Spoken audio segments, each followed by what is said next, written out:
Mateo 6, a partir del versículo 19 hasta el 24. Así dice su palabra: no os acumuléis tesoros en la tierra, donde la polilla y la herrumbre destruyen, y donde ladrones penetran y roban. Sino acumulaos tesoros en el cielo, donde ni la polilla ni la herrumbre destruyen, y donde ladrones no penetran ni roban. Porque donde esté tu tesoro, allí también estará tu corazón. La lámpara del cuerpo es el ojo. Por eso, si tu ojo está sano, todo tu cuerpo estará lleno de luz. Pero si tu ojo está malo, todo tu cuerpo estará lleno de oscuridad. Así que, si la luz que hay en ti es oscuridad, ¿cuán grande será la oscuridad?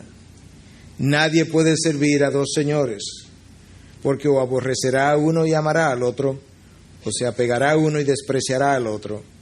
No podéis servir a Dios y a las riquezas. Dios o el dinero, pero no ambos. Ese es el tema de nuestro mensaje en el día de hoy. Como usted pudo notar, yo creo que estas palabras o este texto que yo acabo de leer contienen algunas de las enseñanzas de Jesús, de las enseñanzas más radicales de Jesús en torno a las finanzas, a los bienes materiales, a aquellas cosas que nosotros manejamos.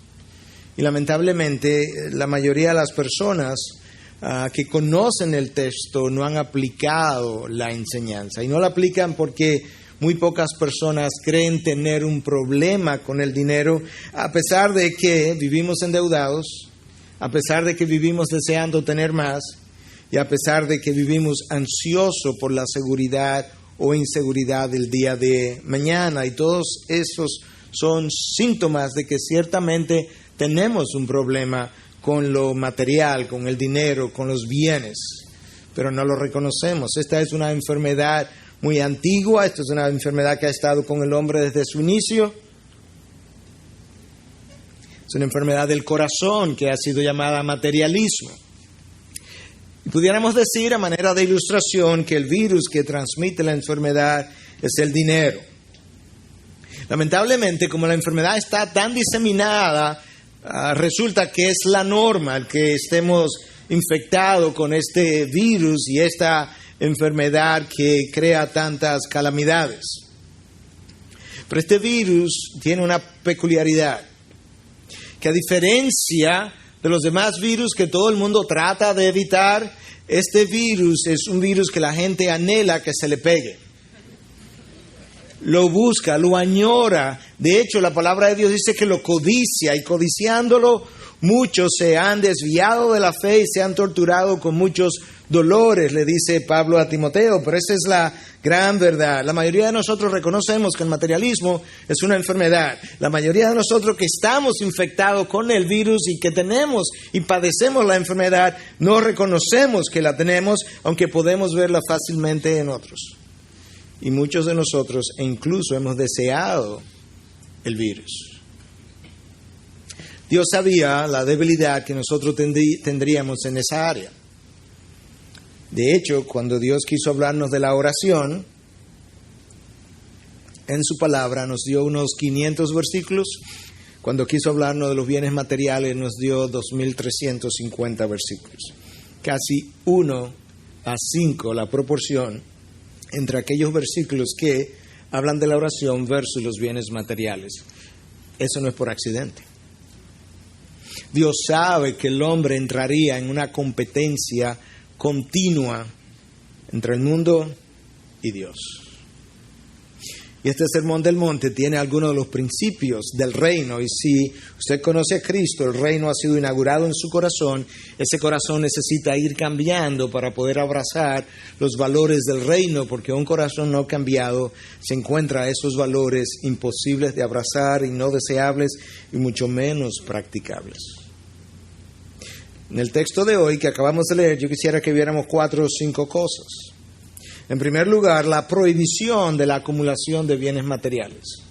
En segundo lugar, la alternativa a esa acumulación. En tercer lugar, la razón de la prohibición.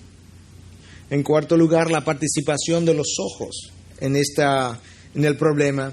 Y en quinto lugar, la exclusividad del señorío, y lo vamos a ver en ese mismo orden, de manera que comencemos con la primera, la prohibición y cómo Cristo la establece. Escúchalo una vez más. No os acumuléis tesoro en la tierra, donde la polilla y la herrumbre destruyen y donde ladrones penetran y roban. En la antigüedad, usualmente las personas acumulaban riquezas de tres maneras. A veces era acumulando ropas finas, de lujos. Usted conoce la historia de Lidia, la mujer en el Nuevo Testamento, una mujer adinerada, que ella vendía telas de púrpura, que eran telas consideradas como ropa fina. Cristo conoce que esa tela acumulada, que en un momento podía ser vendida en momentos de necesidad, fácilmente puede ser corrompida o destruida por la polilla. Ahí no hay seguridad y por tanto le está estimulando a que no acumulen riquezas de esa manera. Hoy nosotros no acumulamos riquezas con ropas, pero todavía seguimos vueltos locos con las ropas.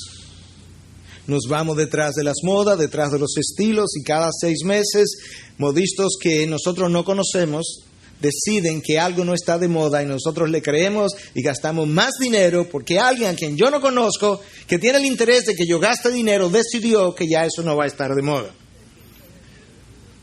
Lo cual implica que yo tengo un problema en el área de lo material. En segundo lugar, la gente acumulaba riquezas almacenando granos. Se tiene la historia de José, cómo acumuló granos por 7 años. Porque había una amenaza frecuente, recurrente en aquella ocasión de las sequías que producían hambrunas y el pueblo necesitaba estar preparado. Bueno, si una hambruna venía y yo había guardado suficiente grano, no solamente yo tendría provisión para mí, sino que yo podía especular en medio de la escasez y hacerme todavía más rico, y eso era una de las cosas que ocurrían. Pero esos granos pueden ser destruidos también por plagas de ratas y roedores, y actualmente un área de la China está teniendo un problema enorme con algo similar. El otro día vi un documental donde abrieron uno de esos almacenes de grano y todo lo que salió eran ratas. Literalmente, no había grano, ratas fue lo que salió de ese sitio. En tercer lugar, la gente acumulaba dinero, acumulando oro, lingotes de oro, pedazos de oro.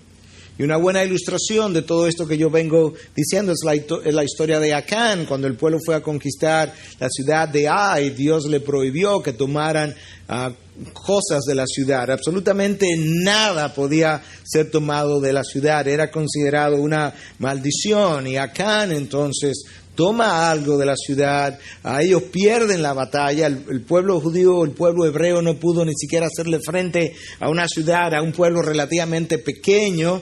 Y cuando Josué habla con Dios, Dios le informa que realmente Israel había pecado, y estas son las palabras de Acán. Cuando vi entre el botín un hermoso manto de Sinar y 200 siclos de plata y una barra de oro del peso de 50 siclos, los codicié y los tomé. Y he aquí, están escondidos en la tierra de mi tienda con la plata debajo, en la tierra de mi tienda. Esa era una de las maneras como la gente escondía el oro. O lo tenía en su casa o lo tenía enterrado, y muchas veces, como las paredes eran de barro, era muy fácil que los ladrones penetraran, hicieran un hoyo a través de la pared y pudieran robar, o alguien había observado donde esto había sido enterrado y más tarde iban y desenterraban el oro. Y Cristo le está diciendo de alguna manera que esas cosas son volátiles o temporales o efímeras, o no pueden darte seguridad. Hoy en día yo creo que si Cristo estuviera con nosotros, quizás no usara las mismas palabras, pero como el corazón es el mismo, Él estuviera haciendo las mismas advertencias con palabras diferentes. Quizás Él nos estuviera diciendo: no acumuléis bonos y certificados de depósitos y acciones en una bolsa de valores que es tan volátil, que es tan cambiante, con tasas del euro y del dólar que ya no tienen la estabilidad que antes tenían. Quizás esas pudieran ser sus palabras hoy. Nosotros tenemos una historia no tan lejana, la depresión de 1929, como en una semana 5,000 bancos quebraron.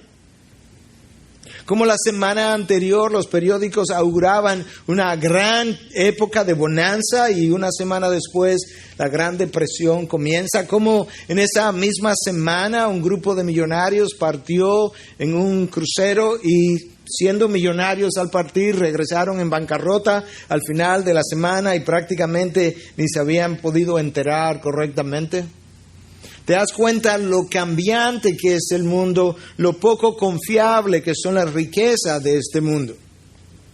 La generación que pasó entonces por esa depresión sufrió un gran trauma y salió con mucha inseguridad.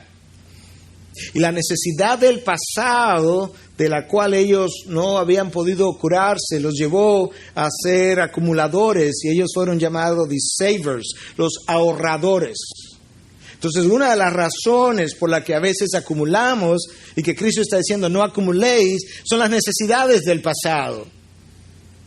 En otras ocasiones es la vanidad del día de hoy, el poder mantenerme a la altura de los demás, el querer lucir lo que otros tienen, el poder estar a la altura de aquellos con quienes yo me codeo. Pero otras veces la razón por la que acumulamos es porque nos sentimos inseguros con relación al día de mañana. El problema es que aquellos que no han curado de esa necesidad por la cual pasaron y que los hirió, están ignorando que Dios usó esa necesidad del pasado para continuar trabajando en su vida, en la creación de la imagen de Cristo en él o para traerlo a sus caminos. Eso es lo que esta generación de savers quizá no estaba reconociendo, los ahorradores. Estados Unidos, cuando sale de esa época, al final de la década de 1940, 1950, se da cuenta que hay una generación que está produciendo, pero que lo que está ganando lo está guardando y entiende que la economía no se podía reactivar de esa manera y ellos hicieron un experimento que hoy en día es la columna vertebral de su sistema económico y es que ellos crearon toda una campaña de consumismo de tal forma que los ahorradores pudieran gastar su dinero, traerlo dentro, ponerlo a circular y que la economía se activara. Eso funcionó y ahí nace para siempre la columna vertebral de la economía norteamericana, que es el consumismo. Lo que ellos no entendieron es que el consumismo de esa época no es el consumismo de hoy. La gente de al final de los 40, principios de los 50 estaba gastando lo que ellos habían ahorrado. La gente de hoy está gastando lo que ellos no tienen. Porque es a base de créditos y de tarjetas y de préstamos. Y hoy en día, leía esta semana, se augura otro posible crash o golpe del mercado en el año 2011 de la economía norteamericana. Y no pequeño, según están pronosticando algunos. Lo que están acumulando por la vanidad de la vida en el día de hoy, no entienden que el espíritu de la vanidad es egocéntrico. Y entonces tienen al yo sentado en el trono, desplazando a Dios. Y aquellos que están acumulando por la inseguridad del mañana han puesto su certidumbre en las cosas creadas y no en el Creador. Y Cristo entonces está atacando más que las riquezas en sí, está atacando las motivaciones de la acumulación de las riquezas. Si las riquezas en sí hubiesen sido pecaminosas, entonces Dios jamás se la hubiese dado a Salomón. Pero Salomón es la evidencia que aún con toda la sabiduría del mundo que él tenía, las riquezas llegaron a corromperlo. Que eso es uno de los peligros de los bienes materiales, es que compiten con Dios y corrompen el corazón que debiera estar dedicado exclusivamente a la adoración de nuestro Dios. Nos hacen descansar en ellas, confiar en ellas, nos hacen pensar que si las tenemos, estamos más seguros que si no la tenemos. En otras palabras, Dios no es parte de la ecuación. Y Dios estaba consciente de ese gran peligro y cuando el pueblo iba a cruzar el río Jordán para apoderarse de la tierra prometida. Estas fueron algunas de las palabras de Dios a través del profeta Moisés en Deuteronomio 8, del 17 al 18. No sea que digas en tu corazón, mi poder y la fuerza de mi mano me han producido esta riqueza. Mas acuérdate del Señor tu Dios, porque Él es el que te da poder para hacer riquezas, a fin de confirmar su pacto, el cual juró a tus padres como en este día. Presta atención a esta frase, acuérdate del Señor tu Dios. El hombre tiene una facilidad para experimentar amnesia de Dios, para olvidarse de Dios en la abundancia, cuando está suplido, en la plenitud. Se nos olvida a Dios y Dios dice, acuérdate del Señor tu Dios cuando hayas acumulado riqueza y no vayas a pensar que tu fortaleza y tu esfuerzo y tu sabiduría y tus habilidades y talentos han producido la riqueza. Es increíble, el hombre nunca se olvida de los bienes de este mundo. Si él tiene escasez, anhela los bienes de este mundo. Si él tiene abundancia, él quiere más de los bienes de este mundo. Él siempre se acuerda de ellos. Pero en cuanto a Dios, se acuerda cuando escasea, se olvida cuando está suplido. Y Dios dice, acuérdate del Señor tu Dios. Lamentablemente, la acumulación de bienes materiales, la enfermedad del materialismo que nos afecta a la gran mayoría de nosotros y que la mayoría de nosotros de los que estamos infectados no lo reconocemos, va acompañada a esa enfermedad de otra enfermedad que es, en buen dominicano, en lenguaje de la calle, la tacañería. El ser agarrados, el no querer dar, el no querer compartir. Y esa enfermedad, esa segunda enfermedad, endurece el corazón, lo insensibiliza hasta el grado que cuando alguien en necesidad nos pide, nos molesta. Decimos que es por la manera como nos han pedido. Pero yo he visto la manera de pedir de todas las formas posibles. He estado en presencia de personas que han pedido de todas las formas posibles y he visto la reacción ante todas las formas posibles de pedir y es la misma reacción con frecuencia. Es una de molestia. Nos vamos a nuestros hogares y seguimos molestos. Y decimos, es por la forma, pero yo no lo tengo enfrente ya. Mi contacto con él duró 15 segundos, pero yo sigo molesto. No se nos ocurre pensar que es mi conciencia que me acusa. Que es mi conciencia que me acusa y yo tratando de defenderme en contra de la conciencia me irrito y no descubro cuál es el verdadero sentir de lo que está ocurriendo. Escucha con claridad, Ivy, las palabras de Dios en Deuteronomio 15, 7 al 11. Es un texto un poco extenso, pero yo te voy a pedir, hermano, hermana, que cuando tú oigas estas palabras, tú te preguntes de qué manera esto se aplica a mi persona y a mi vida. Te imploro que tú hagas esto de manera personal. Deuteronomio 15, del 7 al 11, son palabras antes de cruzar el Jordán. Vamos a crear una nueva nación. Yo quiero que la nación comience con esta sensibilidad. Eso es lo que Dios está diciendo.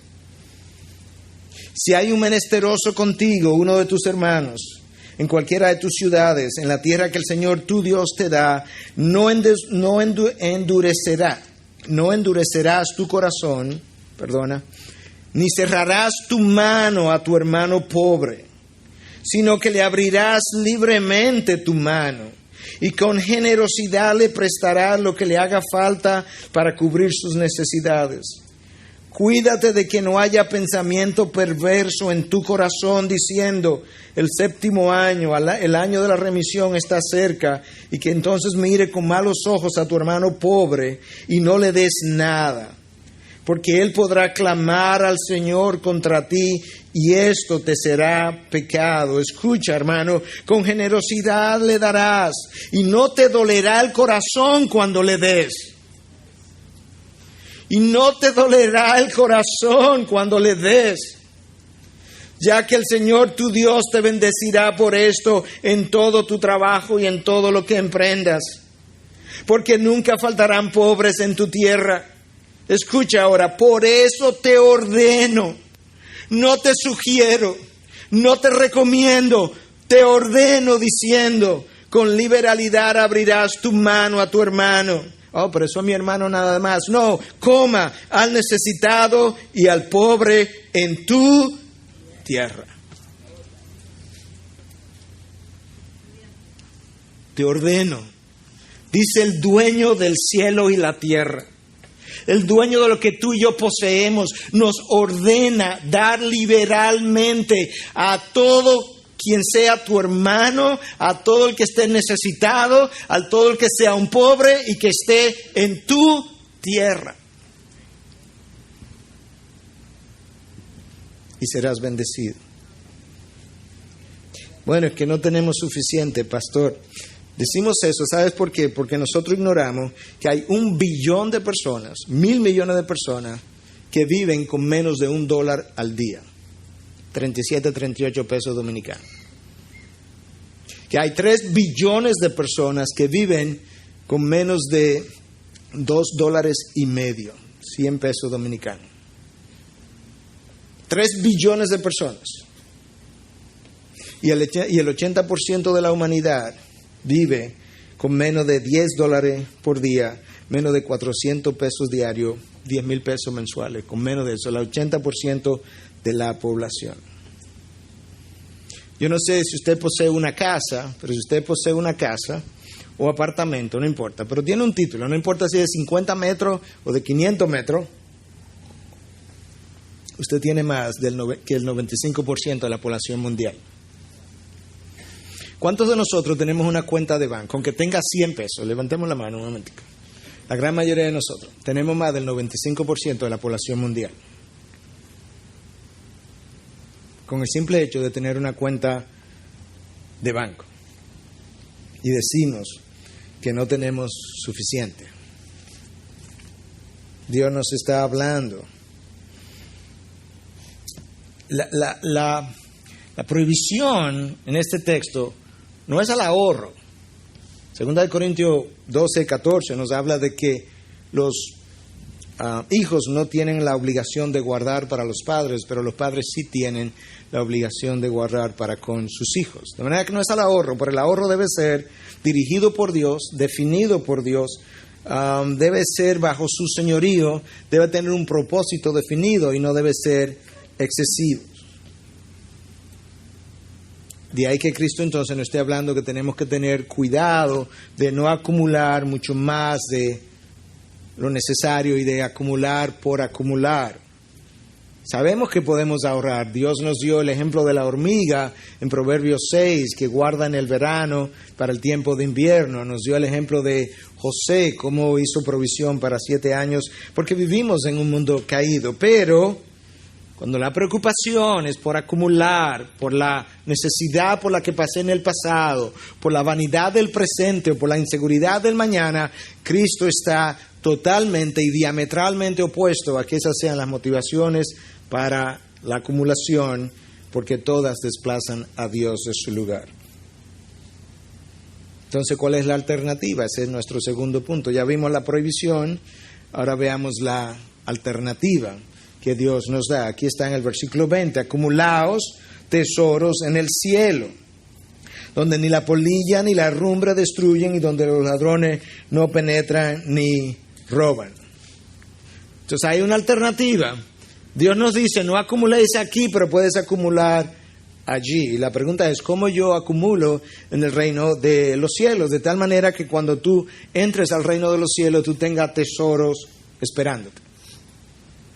Bueno, tú haces y trabajas y da liberalmente, voluntariamente, gozosamente para expandir el reino de los cielos aquí en la tierra. Lamentablemente nosotros tenemos una lucha continua. Hablábamos el domingo anterior cómo los deseos de la carne se oponen a los deseos del espíritu, y asimismo entonces la carne tiene su centro de gravedad aquí debajo y continuamente está siendo alada hacia este mundo. El espíritu tiene su centro de gravedad allá arriba y continuamente ala los ojos hacia el trono de Dios, y ahí está la competencia interior entre nosotros. El espíritu tiene su centro en un lugar distinto a donde la carne tiene su centro. La pregunta para ti y para mí es: ¿dónde está mi centro de gravedad? Hacia aquellas cosas, hacia donde mi carne, mi vida se va de manera más natural, habla de dónde está mi centro de gravedad. Si usted deja caer esto de manera natural, pues desciende a la tierra. Ahí está la fuerza de la gravedad atrayéndolo. Pero resulta que, en conversación con mucha gente a lo largo de los años, el moverse en la dirección de Dios es más un ejercicio que un movimiento natural. Que el movimiento natural de muchos de los hijos de Dios todavía, después de haber nacido de nuevo, después de tener años en la fe, es hacia las cosas de este mundo, y entonces hay que luchar para convencerme a mí mismo de que tengo que dirigirme en la otra dirección. Eso todavía habla de dónde está mi centro de gravedad, pero no se supone que sea de esa manera. La carne quiere seguridad, pero la quiere aquí y ahora. El espíritu no. El espíritu descansa en esperanza y la tiene en el más allá y en el mañana. A la carne le interesa la aprobación de los hombres, por eso camina por vista, por eso se deleita en cada nuevo estilo, cada nueva moda, cada nueva corriente, porque desea entonces ser parte y sentirse aprobado por el movimiento, la generación en la que nos ha tocado caminar. El espíritu camina por fe, no por vista, y desea la aprobación de Dios. La carne, por otro lado, es agarrada. La carne no le gusta dar, nunca. Es el espíritu que es dadivoso. Es el espíritu que quiere imitar a Dios. Es el espíritu que quiere reflejar a Dios. La carne quiere hacer toda su inversión en este mundo y el espíritu quiere hacer toda su inversión en aquel mundo. La pregunta es: ¿qué tan bien estamos nosotros invirtiendo en uno o en el otro? Decimos en otras ocasiones: bueno, es que yo quisiera, pastor, pero es que no tengo, no me sobra, no sé, la vida está muy cara. Y si hay algo que las estadísticas han enseñado, si hay algo que este libro enseña, es que jamás la escasez, lo voy a mostrar ahora, ha sido la excusa para no dar, de aquellos que realmente tienen un corazón conquistado por Dios. Estadísticas norteamericanas muestran que de aquellos que tienen un ingreso de más de $50,000 al año, diezman de un 1 a un 2%. Un 1 a 2, $50,000. Aquellos que ganan de $10,000 a $20,000 anuales, 2 veces menos que la cifra anterior, o menos de la mitad de la cifra anterior, mucho menos, diezman entre un 10 y un 20%. De manera que a menos ingreso, mayor diezmo. O mayor dádiva, porque el diezmo es un 10, no puede ser mayor o menor, eso sería. Eso es hoy. Y en el mundo de ayer, todavía mejor visto, 2 Corintios 8, del 1 al 4. Escucha ahora. Ahora, hermanos, deseamos haceros saber la gracia de Dios que ha sido dada en las iglesias de Macedonia, pues en medio de una gran prueba de aflicción abundó su gozo y su profunda pobreza. Pablo no está hablando de gente que eran pobres, Está hablando de gente que eran clase media baja, no está hablando de gente que tenían poco ingreso, no. Esta gente era profundamente pobre, sobreabundó en la riqueza de su liberalidad, porque yo testifico que según sus posibilidades y aún más allá de sus posibilidades, dieron de su propia voluntad, suplicándonos con muchos ruegos el privilegio de participar en el sostenimiento de los santos. Pedro va para Jerusalén, va a llevar una ofrenda. Las iglesias de Macedonia se enteran. Le dicen, Padre, las iglesias pobres, profundamente pobres, se enteran. Dice, Pablo, nosotros quisiéramos contribuir al soporte de los santos. Parece ser, el texto no lo dice, pero lo deja implícito que Pablo le dijo que no, en principio. Porque el texto dice que ellos tuvieron que suplicarle con muchos ruegos. Parece que ellos volvieron donde Pablo. Pablo, es que queremos participar en esto. No, es que ustedes no pueden, ustedes son muy pobres. Pablo, por favor, no nos quite el privilegio de participar en el sostenimiento de los santos. Con muchos ruegos tuvieron que convencer a Pablo. ¿Y quiénes eran esta gente? ¿Debía sobrarle mucho? No, eran gente profundamente pobre. Yo he estado en algunos de los campos de nuestro país, en algunos de los barrios de nuestro país en años atrás, y yo vi gente que tenía mucho menos que yo quererme dar de lo que no tenían. Esa es la realidad. El querer dar caracteriza a los ciudadanos del reino que han tenido su conciencia sensibilizada por la abundante provisión de Dios. La abundante provisión de Dios tiene el peligro de insensibilizarnos y de hacernos olvidar de cuando nosotros no teníamos. Yo recuerdo vivir en Estados Unidos en medio de una comunidad muy afluente. Y yo venía a Santo Domingo una vez al año, pero hubo un momento, por razones que hoy no recuerdo, pasaron 2 años para yo venir. Y cuando yo vine y regresé, le decía a mi esposa, yo tengo que ir a Santo Domingo no menos de 1 o 2 veces al año para no insensibilizarme a las necesidades de los demás, porque como tú no la veías allá donde estábamos, fácilmente tú llegas a la conclusión indirecta de que todo el mundo está bien suplido. El ser dadivoso es una característica de ciudadanos del reino que han sido sensibilizados por la abundante provisión de Dios, de tal manera que al muchacho del supermercado que te lleva los paquetes, yo no le doy la misma propina que otros le dan. Yo le doy 2 y 3 veces lo que otros le dan, porque la abundante provisión de Dios para conmigo debe resultar en una abundancia de provisión para los demás. Y lo mismo de quien trabaja para ti, en el servicio, en la casa, etcétera, etcétera. Y también es una característica el ser dadivoso de aquellos ciudadanos que han confiado que el Dios que proveyó ayer proveerá hoy y proveerá mañana. Yo no tengo que tener miedo de dar hoy pensando en que no voy a tener mañana. Yo he visto personas tener 100 pesos y alguien pedir y darle los 100 pesos y quedarse sin nada. Créame, yo lo he visto más de una vez. Vimos la prohibición de la acumulación, vimos la alternativa presentada por Cristo de invertir en el reino de los cielos. Yo quiero que veamos ahora, en tercer lugar, la razón de la prohibición.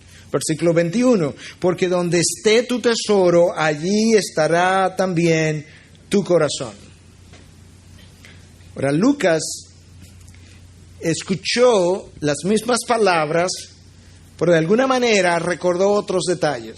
Escucha lo que Lucas dice: vended vuestras posesiones y dad testimonio y dad limosnas. Haceos bolsas que no se deterioran, un tesoro en los cielos que no se agota, donde no se acerca ningún ladrón ni la polilla destruye, porque donde esté vuestro tesoro, allí también estará vuestro corazón. Lucas más radical aún. Vended posesiones y dad limosna. En otras palabras, si no tiene, vende y da. Nosotros hemos sido llamados a reflejar las virtudes de aquel que nos llamó de las tinieblas a su luz. Una de sus virtudes es ser dadivoso. No mires el estándar de la sociedad para ver cuánto la sociedad paga y da. Tú no eres ciudadano de esta sociedad, tú eres ciudadano del reino, hermano. A ti te corresponde reflejar la dádiva abundante de nuestro Dios, confiando en el carácter dadivoso de ese mismo Dios. No es una transacción, no es. Es una vida de fe en un Dios que tiene un carácter que ha mostrado su dádiva abundantemente con todos nosotros. Entonces la razón de la prohibición es el corazón. Donde esté tu tesoro, allí también estará tu corazón. Nosotros nos convertimos en lo que adoramos. Recuerden de ese libro que les recomendaba hace un tiempo atrás. You become what you worship. Te conviertes en lo que adoras. Esa es la pregunta. Como pienso hoy, como actúo hoy, es la reflexión de qué he estado adorando, porque me convierto en lo que adoro. Cuando tiene que ver con bienes materiales, eso es exactamente lo que ocurre. Mi corazón anhela estos bienes. Entonces, como mi corazón lo anhela, mi corazón invierte su tesoro en el aquí y en el ahora, pero como el tesoro ahora está aquí, el corazón le sigue y lo adora. Primero lo anhela, luego fabrica el ídolo, luego se va atrás de él, luego lo adora y luego comienza a llevar todo su tesoro al altar de ese nuevo ídolo. Pero todo comienza en el corazón desea esas cosas, el corazón desea lo carnal, lo temporal, lo efímero, lo terrenal, lo que está aquí. El espíritu desea lo celestial, aquello que tiene que ver con el mañana, aquello que pertenece a su nuevo amo, que es Cristo. Pero nosotros comenzamos a adorar esas cosas que el corazón anhela, y si nosotros queremos triunfar en la vida cristiana, tenemos que deshacernos de los ídolos del corazón. El corazón es una máquina continua de fabricación de ídolos, como decía Juan Calvino. Y una de las cosas, no hay nada mejor que la predicación escuchada y luego llevada a la práctica para destruir esos ídolos, como decía el mismo Calvino. Nuestro corazón llega primero, el tesoro viene después, pero luego el corazón sigue viniendo al tesoro. Porque es el corazón que desea estas cosas, el corazón que la va acumulando. A muchos de los hijos de Dios se les dificulta diezmar porque no le alcanza. Pero siempre alcanza para ir a cenar, para ir al salón, para ir al gimnasio, para ir de vacaciones, y claro que para Dios no alcanza. Nos encontramos caro cuando vemos un libro que tiene que ver con Dios, pero gastamos más del costo de ese libro en una cena que horas después termina en tuberías. Nos encontramos caro el precio de un seminario, congreso cristiano, pero damos 2 veces ese precio por una cena que dura media hora, 1 hora de disfrute, y usted sabe dónde termina lo que consumió. Lo otro termina en el corazón, o debiera terminar en el corazón. Nuestro problema no es que no nos alcanza para diezmarle a Dios. Nuestro problema es que nosotros queremos satisfacer todos los deseos de la carne que nos sobre y luego, con dolor, diezmar para Dios. Eso es como lo hacemos. Y Dios dice, eso no refleja ni quién es el dueño del cielo y la tierra, y mucho menos el carácter de quien te dio para que produjera lo que has producido. Y cada nueva generación crea nuevos ídolos. Y esos nuevos ídolos compiten con lo que son las inversiones en el reino de los cielos. Hoy en día tenemos un nuevo ídolo, es la tecnología. La tecnología nos entretiene horas frente a diferentes aparatos tecnológicos. Y mucho más cuando esa tecnología nos trae comodidad, que es el otro Dios. Estos dos dioses forman una pareja poderosa. El entretenimiento tecnológico, la tecnología y la comodidad. La tecnología nos entretiene, la comodidad nos añoña. Y ahora tenemos un ñoño entretenido. ¿Te imaginas eso? ¿Te imaginas lo poderoso que es ese dúo? Es increíble. El entretenimiento, que muchas veces viene por la tecnología, porque ahora tenemos juegos en los teléfonos, en las computadoras, en los iPads, en todo. Yo creo que de repente los púlpitos tendrán juegos aquí también. Porque no soportamos estar sin ser entretenidos. Y de ahí el nuevo fenómeno de la adultoscencia, adultos que no quieren crecer, no quieren madurar. Lo que antes era el Peter Pan síndrome, el síndrome de Peter Pan, que quería vivir en otro mundo de ilusiones. Ahora, la literatura secular habla de la adultoscencia. No estoy hablando ni siquiera de la literatura cristiana. El US Bureau of Labor Statistics, o la Oficina Nacional de Estadísticas Laborales, en el año 2004 en Estados Unidos reportó que aquella nación gastó $540 billones en entretenimiento para ese año 2004. $540 billones para ser entretenido hasta aburrirnos. A eso agrégale 166 billones en alcohol, 157 billones en cigarrillos, 110 billones en drogas, 107 billones en overeating, en comer demasiado, mientras 22,000 niños se mueren de hambre todos los días, y 40 billones en gambling o juegos de azar. Más de $1,000 billones en entretenimiento y adicciones.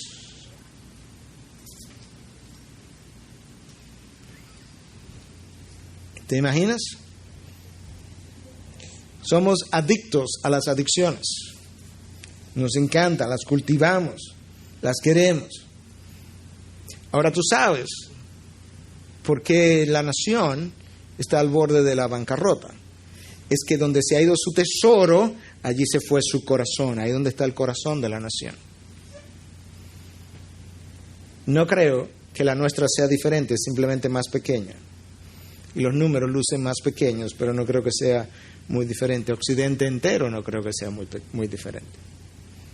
Y lamentablemente el hombre de hoy quiere vivir entretenido y ahí va su tesoro, en el entretenimiento. Él quiere vivir cómodo y allí va su tesoro. Y Cristo nos está diciendo, tienes que vivir contraculturalmente, en contra de todas esas cosas que la cultura ha abrazado. Ya vimos la prohibición, ya vimos la alternativa. Ya vimos entonces la razón de la prohibición. En cuarto lugar, yo quiero que veamos la participación de los ojos en el problema. La lámpara del cuerpo es el ojo. Por eso, si tu ojo está sano, todo tu cuerpo estará lleno de luz. Pero si tu ojo está malo, todo tu cuerpo estará lleno de oscuridad. Así que, si la luz que hay en ti es oscuridad, cuán grande no será la oscuridad. Esta es una metáfora que ha sido usada para ser aplicada de diferentes maneras, pero yo creo que fácilmente uno puede ver que ciertamente el ojo es el órgano a través del cual nosotros vemos el mundo y al verlo reaccionamos a lo que vemos. Ese ojo que no está entrenado por una cosmovisión cristiana, entonces ese ojo estará enfermo porque él verá lo que ve de una manera distorsionada.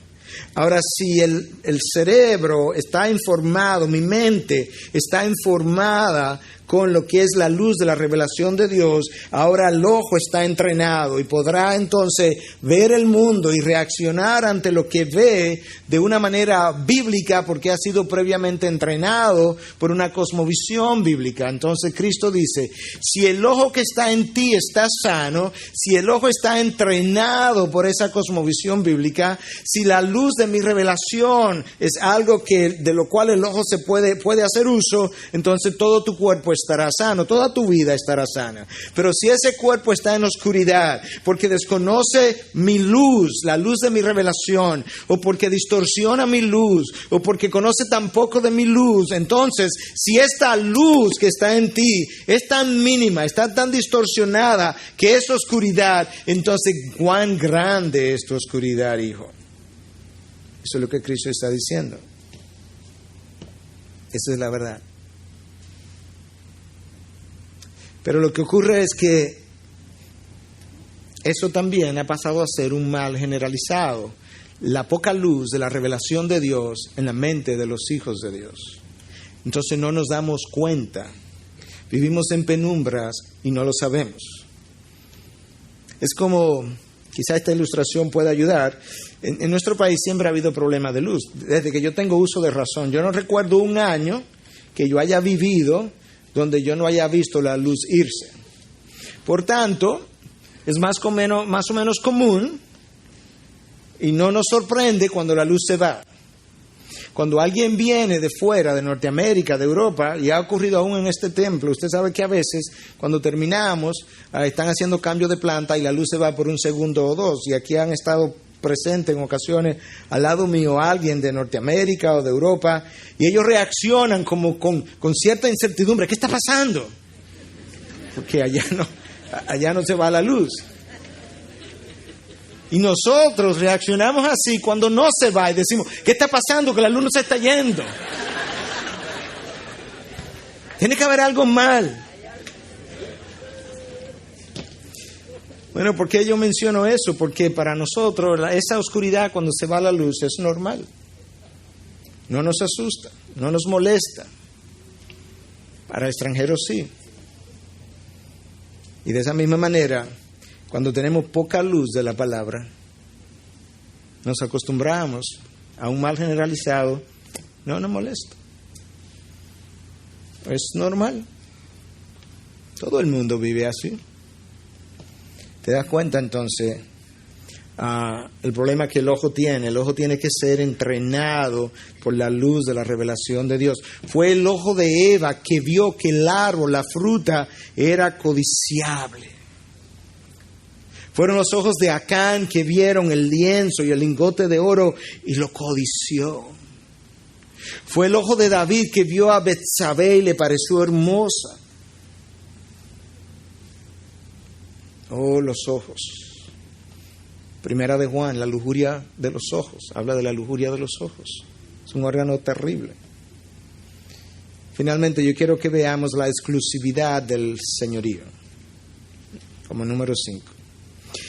Nadie puede servir a dos señores, porque aborrecerá a uno y amará al otro, se apegará a uno y despreciará al otro.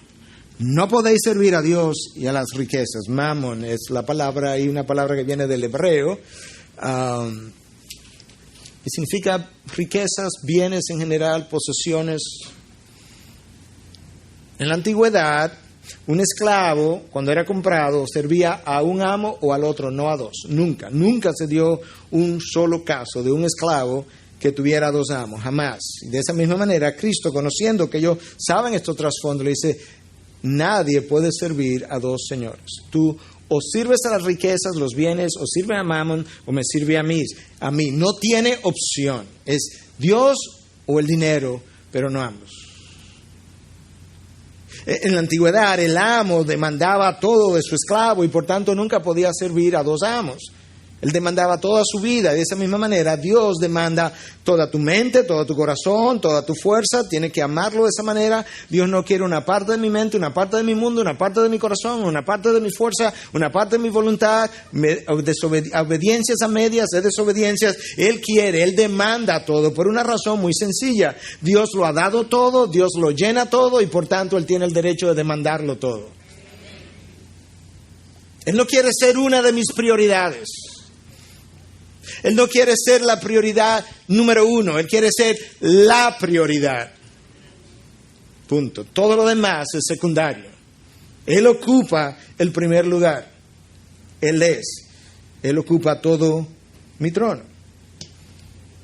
Ahora, en la época de Cristo, los hombres también dudaron de si servirle a un Señor o al otro.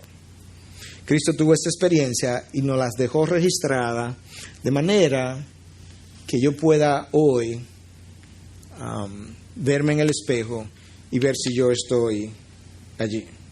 Escucha lo que dice Lucas 9, 59 al 62. A otro dijo, sígueme, pero él dijo, Señor, permíteme que vaya primero a enterrar a mi padre. Mas él le dijo, deja que los muertos entierren a sus muertos, pero tú ve y anuncia por todas partes, ¿qué cosa? El reino de Dios. También otro dijo, te seguiré, Señor, pero primero permíteme despedirme de los de mi casa. Pero Jesús le dijo, nadie que después de poner la mano en el arado mira hacia atrás es apto para el reino de Dios.